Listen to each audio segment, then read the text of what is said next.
राम राज्य में कुत्ते को भी मिला न्याय, अद्भुत कहानी। हेलो दोस्तों, आप सभी कैसे हैं। आज मैं आप लोगों के सामने एक नई कहानी लेकर हाजिर हूँ। कौन नहीं जानता, भगवान श्री राम एक न्यायप्रिय राजा थे। यदि राजा भोग विलासी और अत्याचारी हो तो उसके राज्य में प्रजा कभी सुखी नहीं रह सकती, लेकिन अगर राजा अच्छा और न्यायप्रिय हो तो उसका राज्य किसी स्वर्ग से कम नहीं होता। जब न्यायप्रिय और धर्मात्मा शासक की चर्चा होती है तो सबसे पहले नाम मर्यादा पुरुषोत्तम भगवान श्री राम का आता है, जिनकी न्यायप्रियता से पूरा संसार वाकिफ है। बात उस समय की है जब श्री राम रावण से युद्ध करने के बाद अयोध्या वापस आए थे और उनका राज्याभिषेक पूरी धूमधाम से हुआ था। इसके बाद श्री राम ने अयोध्या का सारा कार्यभार संभाला। कहा जाता है कि श्री राम के शासनकाल की कुछ मुख्य विशेषताएं थीं, जैसे कि उनके शासनकाल में किसी को भी शारीरिक रोग या मानसिक चिंताएं नहीं होती थी। हर तरह के रोगों की औषधियाँ बहुत ही आसानी से मिल जाया करती थी और साथ ही साथ समय पर खेती और फसल भी होती थी। साथ ही साथ किसी भी बालक या युवक की अकाल मृत्यु नहीं होती थी। वाल्मीकि रामायण के उत्तरकांड के अनुसार रोज की तरह एक दिन भगवान श्री राम अपने मंत्रीगण, राजगुरु, महर्षि वशिष्ठ और अन्य ब्राह्मणों के साथ दरबार में प्रजा का सुख दुख सुनने के लिए राजसभा में आए। पूरी सभा में एक से एक विद्वान, मंत्री, धर्मशास्त्र, राजा और अन्य सभासदों आए हुए थे।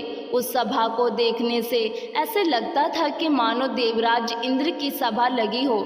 श्री राम ने लक्ष्मण से कहा, हे लक्ष्मण, तुम द्वार पर जाओ और ये देखो कि प्रजा से ऐसा कौन कौन यहाँ आया है जिसे अपनी समस्या का समाधान चाहिए। जो भी लोग द्वार पर आए हों उन्हें एक एक करके अंदर ले आओ।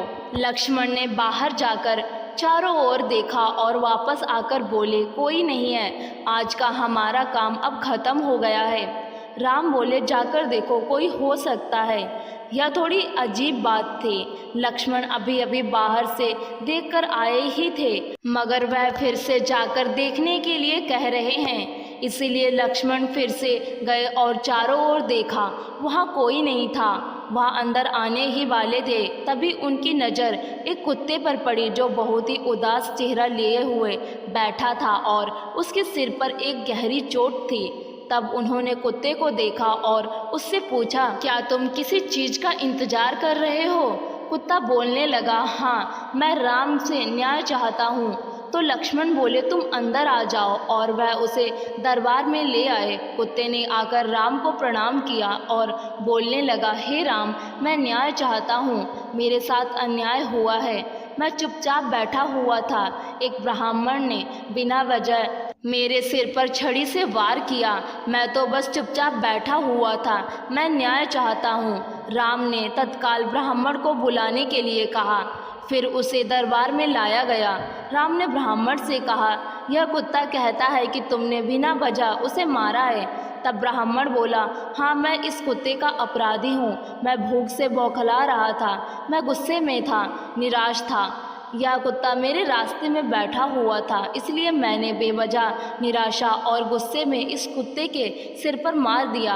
आप मुझे जो भी सज़ा देना चाहें दे सकते हैं। फिर राम ने यह बात अपने मंत्रियों और दरबारियों के सामने रखी और बोले, आप लोग इस ब्राह्मण के लिए क्या सज़ा चाहते हैं? उन सब ने इस बारे में सोचकर कहा, एक मिनट रुकिए, यह बहुत ही पेचीदा मामला है। पहले तो इस मामले में एक इंसान और एक कुत्ता शामिल है, इसलिए हम सामान्य तौर पर जिन कानूनों को जानते हैं वे इस पर लागू नहीं होंगे। इसलिए राजा होने के नाते यह आपका अधिकार है कि आप फैसला सुनाएं। फिर राम ने कुत्ते से पूछा, तुम क्या कहते हो? क्या तुम्हारे पास कोई सुझाव है? कुत्ता बोला, हाँ, मेरे पास इस ब्राह्मण के लिए एक उपयुक्त सजा है। वह क्या है बताओ? कुत्ता बोला, इसे कालिंजर मठ का मुख्य महंत बना दीजिए। राम ने कहा, तथास्तु, और ब्राह्मण को प्रसिद्धि कालिंजर मठ का मुख्य महंत बना दिया गया। राम ने उसे एक हाथी दिया। ब्राह्मण इस सजा से बहुत प्रसन्न होते हुए हाथी पर चढ़कर खुशी खुशी मठ चला गया। दरबारियों ने कहा, यह कैसा फैसला है? यह कोई सजा है? भगवान राम कुत्ते की बात को समझ चुके थे। वह ब्राह्मण तो बहुत खुश हो गया। फिर राम ने कुत्ते से पूछा, क्यों ना तुम्हें इसका मतलब बता दो। कुत्ते ने कहा, पूर्व जन्म में मैं कालिंजर मठ का मुख्य महंत था और वहाँ मैं इसलिए गया था क्योंकि मैं अपने आध्यात्मिक कल्याण और उस मठ के लिए सच्चे दिल से समर्पित था, जिसकी बहुत से दूसरे लोगों के आध्यात्मिक कल्याण में महत्वपूर्ण भूमिका थी। मैं वहाँ खुद के और हर किसी के आध्यात्मिक कल्याण के संकल्प के साथ वहाँ गया और मैंने इसकी कोशिश भी की। मैंने अपनी पूरी कोशिश की, मगर जैसे जैसे दिन बीते धीरे धीरे दूसरे छिटपुट विचारों ने मुझे प्रभावित करना शुरू कर दिया। मुख्य महंत के पद के साथ आने वाले नाम और ख्याति ने कहीं ना कहीं मुझ पर असर डालना शुरू कर दिया। कई बार मैं नहीं, मेरा अहम काम करता था। कई बार मैं लोगों की सामान्य स्वीकृति का आनंद उठाने लगता था। लोगों ने मुझे एक धर्म गुरु की तरह देखना शुरू कर दिया। अपने अंदर मैं जानता था कि मैं धर्म गुरु नहीं हूँ, मगर मैंने किसी धर्म गुरु की तरह बर्ताव करना शुरू कर दिया और उन सुविधाओं की मांग करना शुरू कर दिया जो आमतौर पर किसी धर्म गुरु को मिलनी चाहिए। मैंने अपने संपूर्ण रूपांतरण की कोशिश नहीं की, मगर उसका दिखावा करना शुरू कर दिया और लोगों ने भी मेरा समर्थन किया। ऐसी चीज़ें होती रहीं और धीरे धीरे अपने आध्यात्मिक कल्याण के लिए मेरी प्रतिबद्धता घटने लगी और मेरे आसपास के लोग भी कम होने लगे। कई बार मैंने खुद को वापस लाने की कोशिश की, मगर अपने आसपास ज़बरदस्त स्वीकृति को देखते हुए मैं कहीं खुद को खो बैठा।